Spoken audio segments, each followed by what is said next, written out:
Our Heavenly Father, Nuestro Padre Celestial es un Dios de altas expectativas. Lo que Él espera de nosotros lo expresa por medio de su Hijo Jesucristo con estas palabras. Quisiera que fueseis perfectos, así como yo o como vuestro Padre que está en los cielos es perfecto. Él plantea que nos hagamos santos para que podamos soportar una gloria celestial y vivir en su presencia. Él sabe lo que se requiere, por tanto brinda sus mandamientos y convenios, el don del Espíritu Santo y por encima de todo la expiación y la resurrección de su Hijo amado para hacer posible nuestra transformación. En todo eso, el propósito de Dios es que nosotros, sus hijos, podamos experimentar el gozo supremo de estar con Él eternamente y llegar a ser como Él es. Hace algunos años, el elder Dallin H. Oaks explicó que el juicio final no es simplemente una evaluación de la suma total de las obras buenas y malas, o sea, lo que hemos hecho. Es un reconocimiento del efecto final que tienen nuestros hechos y pensamientos, o sea, lo que hemos llegado a ser. No es suficiente que cualquiera tan solo actúe mecánicamente. Los mandamientos y ordenanzas y los convenios del Evangelio no son una lista de depósitos que tenemos que hacer en alguna cuenta celestial. El Evangelio de Jesucristo es un plan que nos muestra cómo llegar a ser lo que nuestro Padre Celestial desea que lleguemos a ser.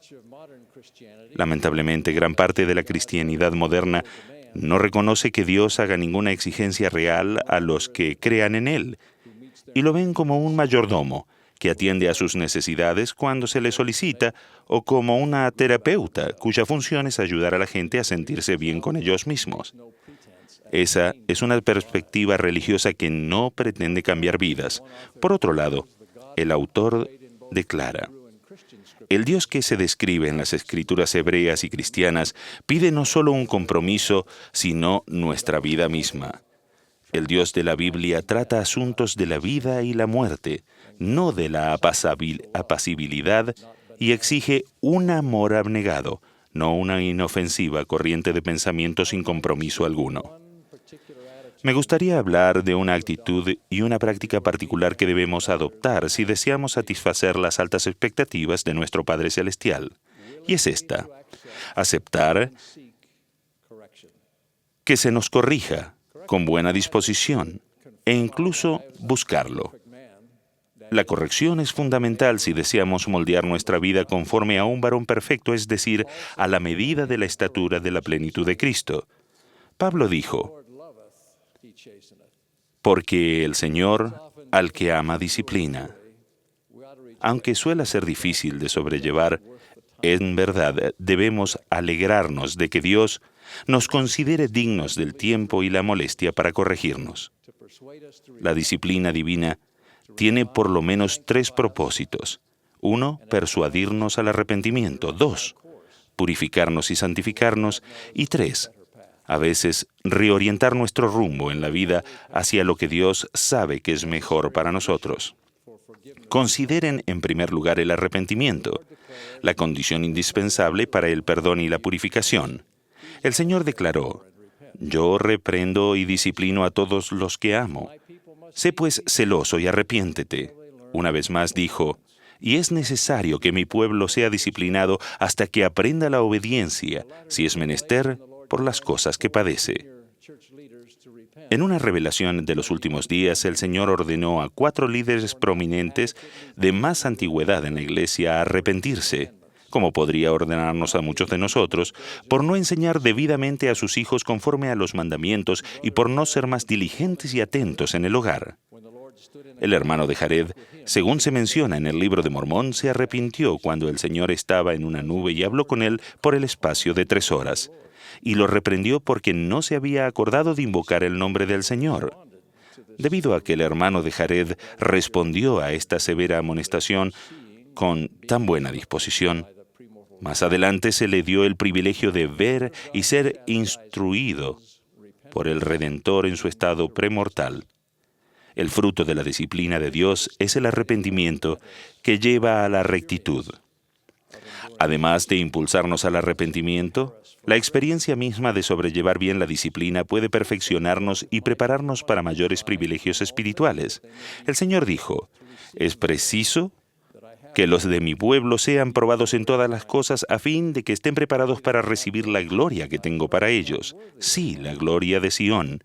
Y el que no aguanta el castigo no es digno de mi reino». En otro lugar, Él dice, «Porque todos los que no quieren soportar la disciplina antes me niegan, no pueden ser santificados». Los seguidores de Alma establecieron una comunidad de Sión en Elam, pero luego fueron llevados al cautiverio. Ellos no merecían sufrir, sino todo lo contrario. Pero si vamos al registro, encontramos que éste narra, «Con todo, el Señor considera conveniente castigar a su pueblo, sí. Él prueba su paciencia y su fe. Sin embargo, quien pone su confianza en Él será enaltecido en el postrer día, sí. Y así fue con este pueblo. El Señor los fortaleció y aligeró sus cargas hasta el punto de que casi no podían sentirlas sobre sus espaldas, y luego, en su momento, los liberó. Su fe se fortaleció enormemente por la experiencia y desde entonces y para siempre disfrutaron de una relación especial con el Señor. Dios usa otra forma de castigo o corrección para guiarnos hacia un futuro que no podemos ni logramos imaginar ahora, pero Él sabe es el mejor camino para nosotros. El elder Hugh B. Brown, quien fue miembro de los 12 y consejero de la primera presidencia, compartió una experiencia personal. Él contó que había comprado una granja muy descuidada en Canadá hace muchos años. Mientras limpiaba y reparaba la propiedad, se encontró con un grosellero que había crecido más de 2 metros de alto y que no producía grosellas, así que lo podó radicalmente, dejando solo unos pequeños tallos. Entonces observó una gota parecida a una lágrima en la punta de cada uno de esos tallos, como si el grosellero estuviese llorando, y se imaginó lo que la planta decía. «¿Cómo pudiste hacerme esto? Estaba creciendo tan maravillosamente y ahora me has talado. Todas las plantas del huerto me miran con desprecio. ¿Cómo pudiste hacerme esto? Creí que tú eras el jardinero aquí».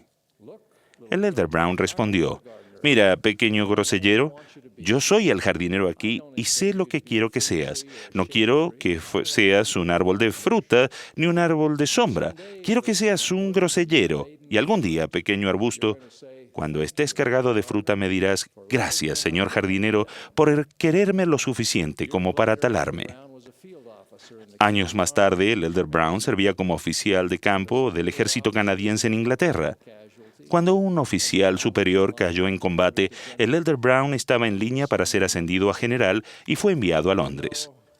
Pero a pesar de que estaba plenamente calificado para el ascenso, se lo negaron porque era mormón.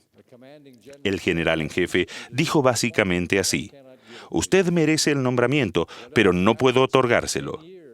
Lo que el elder Brown había añorado, por lo que había orado y se había preparado por 10 años, se le escurrió de las manos debido a una flagrante discriminación. Continuando con su relato, el elder Brown recordó, «Abordé el tren y volví a mi pueblo con un corazón entristecido y con amargura en el alma. Cuando volví a mi tienda, tiré la capa y el cinto sobre el catre. Elevé los puños hacia el cielo y dije, ¿cómo pudiste hacerme esto, Dios? He hecho todo lo que estaba de mi parte para prepararme. No hay nada que podías haber hecho que no hubiera hecho. ¿Cómo pudiste hacerme esto? Estaba tan amargado como la hiel». Luego oí una voz y reconocí su tono. Era mi propia voz que decía, «Yo soy el jardinero aquí y sé lo que quiero que hagas». La amargura abandonó mi alma y caí de rodillas cerca del catre para pedir perdón por mi ingratitud y amargura. Y ahora, casi 50 años más tarde, miro hacia arriba y digo, gracias, señor jardinero, por talarme, por quererme lo suficiente para herirme. Dios sabía lo que Hugh B. Brown tenía que llegar a ser y lo que se necesitaba para que eso sucediera, y Él redirigió su curso a fin de prepararlo para el santo apostolado. Si tenemos un deseo sincero y nos esforzamos por estar a la altura de las expectativas de nuestro Padre Celestial, Él se asegurará de que recibamos toda la ayuda necesaria, ya sea de consuelo, de fortaleza o de disciplina. Si estamos abiertos a ella, la debida corrección vendrá de muchas maneras y de muchas fuentes. Puede venir en el curso de nuestras oraciones, cuando Dios hable a nuestra mente y a nuestro corazón mediante el Espíritu Santo. Puede venir en forma de oraciones que se representan con un no, o de forma diferente de la que esperábamos. La amonestación puede llegar a medida que estudiamos las Escrituras y se nos recuerden las deficiencias, la desobediencia o la negligencia que hemos cometido en pequeños asuntos. La corrección puede venir mediante otras personas, especialmente de los que son inspirados por Dios para promover nuestra felicidad. En la actualidad, los apóstoles, profetas, patriarcas, obispos y otros se han instituido en la Iglesia como se hizo en la antigüedad a fin de perfeccionar a los santos para la obra del ministerio y para la edificación del cuerpo de Cristo. Tal vez algunas de las cosas que se nos digan en esta conferencia tengan el objeto de llamarles al arrepentimiento o cambiar, y si hacen caso a ello, les llevará a un lugar más alto. Podemos ayudarnos unos a otros como miembros de la Iglesia. Esa es una de las razones principales por las que El Salvador estableció una Iglesia. Aun cuando encontramos críticas malintencionadas de personas que no nos aprecian ni nos aman, sería útil tener suficiente mansedumbre para sopesar y examinar algo que podría beneficiarnos. La corrección que esperamos que sea serena puede venir de nuestro cónyuge. El elder Richard G. Scott, quien acaba de dirigirnos la palabra, recuerda una época al principio de su matrimonio cuando su esposa Janine le aconsejó mirar directamente a las personas cuando hablara con ellas. Ella le dijo: «Tú miras al suelo, al techo, a la ventana, a todas partes, excepto a los ojos». Él aceptó esa amable reprimenda y eso le permitió ser más eficaz al aconsejar. Como uno de sus exmisioneros de tiempo completo, puedo dar fe de que mira directamente a los ojos en sus conversaciones, y también puedo añadir que cuando uno necesita corrección, esa mirada puede ser muy penetrante. Los padres pueden y deben corregir, incluso disciplinar, para que sus hijos no sean lanzados a la deriva. El presidente Boyka Packer ha observado que cuando una persona que está en una posición para corregir a otra no lo hace, piensa en sí misma.